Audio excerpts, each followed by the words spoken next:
All right. I forgot to set my camera up again. One of these days I'm going to be a little more professional on how to do this, but right now it can't be helped. I'm just dealing with what I got right now. And that's about it. Catfishing. You're really going to want some bobbers for this. I like the bright orange foam ones. Styrofoam. Just make sure to clean up after yourself. I also like the plastic ones that float. A little easier to set up. But either way, it's great. Let me put this back in its place.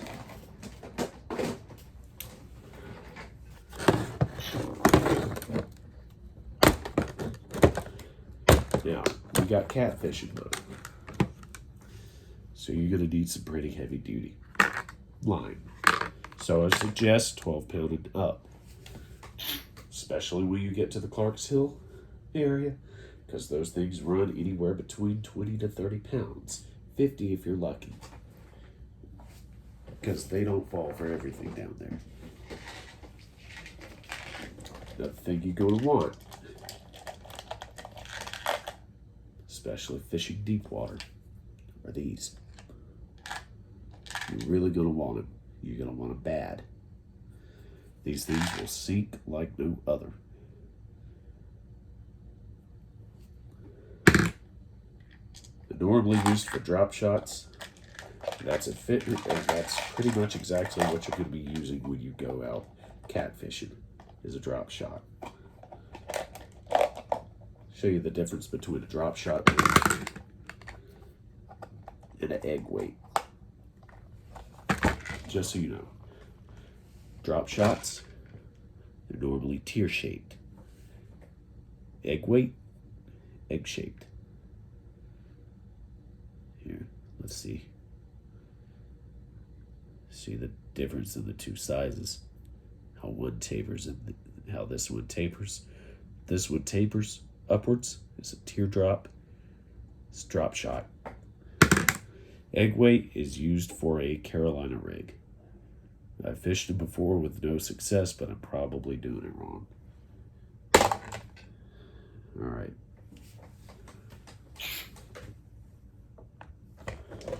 The reason I say you're going to want to go deep, you're going to want an egg weight. Sorry, not an egg weight. There I go doing it. The reason I say you want a drop shot weight is because it's going to pull that sucker down.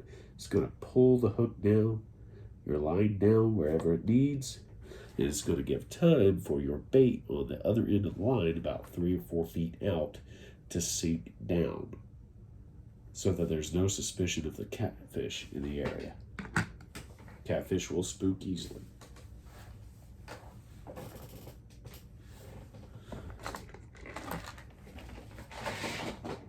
All right. Anything else? Where my other hooks at?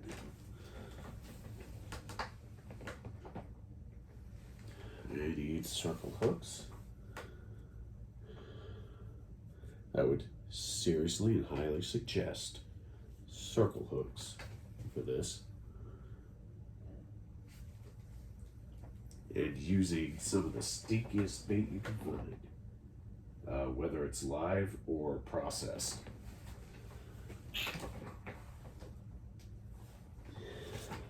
Where is it?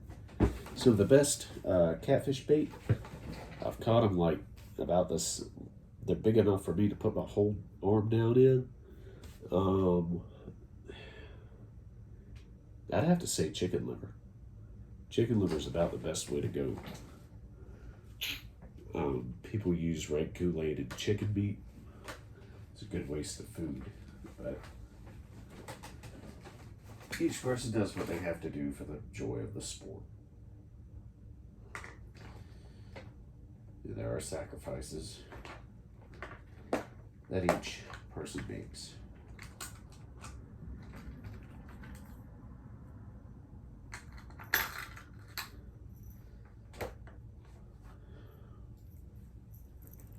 A spoon like this can do as well.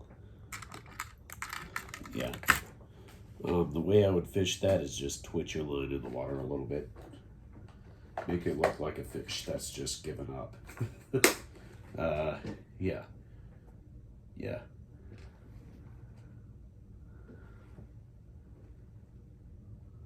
Pretty much.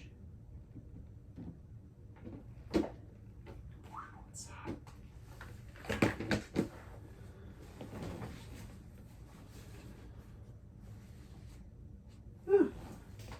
My fillet knife. Be amazed what you see when you clean out your fishing bag.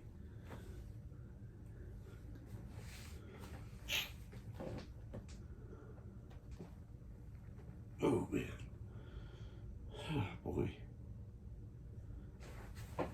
Let's see. Where are the circle hooks? I just had them. They just bloody oh. They've been in front of my face. I tell you, man. One of these days, I'm going to learn to look with my eyes. All right. Circle hooks galore. That's a bass hook. That's a large pinfish hook. Get out of here. Darn that. All right. Some more circle hooks. Circle hooks galore. They're good for bass and brim fishing. Sorry, bass and catfishing. They set as soon as the fish sets on it. It's a really nasty. I think these are eagle claw or razor claw. I'm not sure. I think it's eagle claw. I try to buy American made bait as much as possible. Lures and everything else like that. It does get expensive, but it's good. It's a good product. A lot of these products are great. Other than that, in heavy duty line, I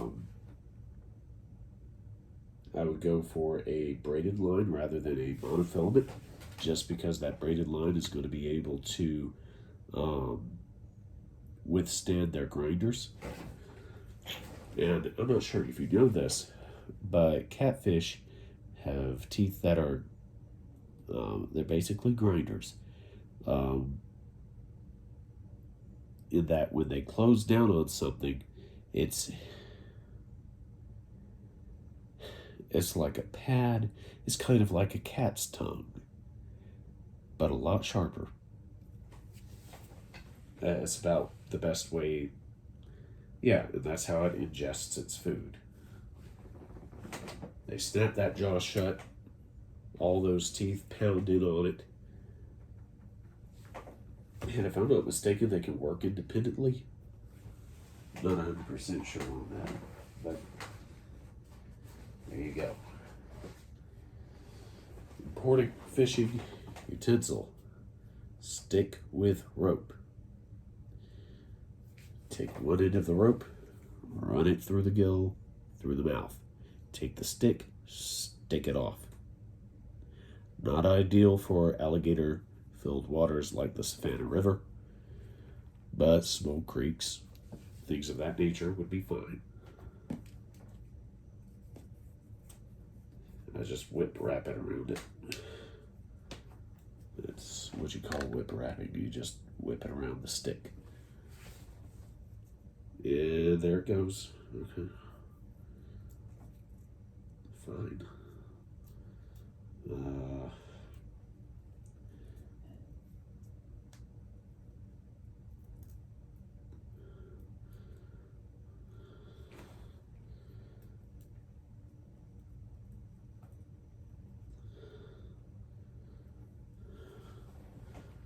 There you go. That'll do it. I didn't really tie it off. I tuck tied it. Yeah, so that all I have to do is roll my thumb over it and it'll be out in no time. I'll show you how to do that later on. But yeah, you want this to be kind of sharp. on the tip right there. That way when you pound it in, it'll be all right. But yeah, it's really better if you just jam it in the ground, but pounding it in there would be all right. But anyways, that's basically the catfish tutorial. There's really no lure that will lure a catfish like a spoon. That's about it. You're pretty much going to have to get into the gunky stuff. Gizzards, livers, they work very well. Play-Doh balls with Kool-Aid and chicken stuffed in them, they do fine. Red Play-Doh, I don't know if that's legal in Georgia, but it does well. Try not to give you illegal ideas in Georgia. Trying to keep you on the straight and narrow. I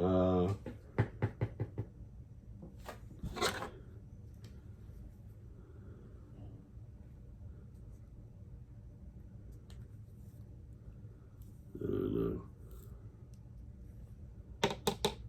Yeah, it's a fillet knife. All right. Yeah, that's pretty much for catfish. Now, I do have an assortment of trout flies, and I do have a fly rod. I don't use them. And the reason I don't use them very often is because I don't have a trout stand. Because I should have bought one to go on with whatever license I had, and I just didn't have the money at the time. That's okay. It's okay. Hopefully next year I'll have the money.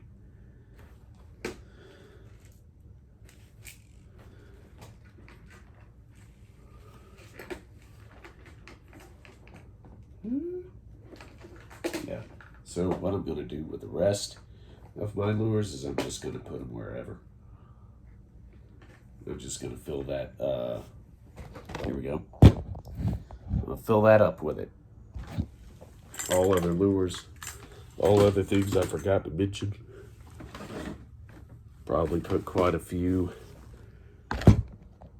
Carolina rigs. I think I did a Carolina rig tutorial not too long ago. I want to say it was last year, but yeah, I want to say it was last year. Something I forgot. Jitterbugs, they're okay for bass. They're not great. They're not 100% going to catch you a bass, but they're okay. They're okay. They kind of work like a cicada coming in, getting something to drink, or a dragonfly coming in and getting something to drink. You've got to set your tackle. You got to set your rod and reel to reel in real fast for this thing to work like it's supposed to. What it does is when you cast it, you reel it in fast, and it skips across the water by catching the water in this little fluke. That way it skips across the pond like a bug trying to get water.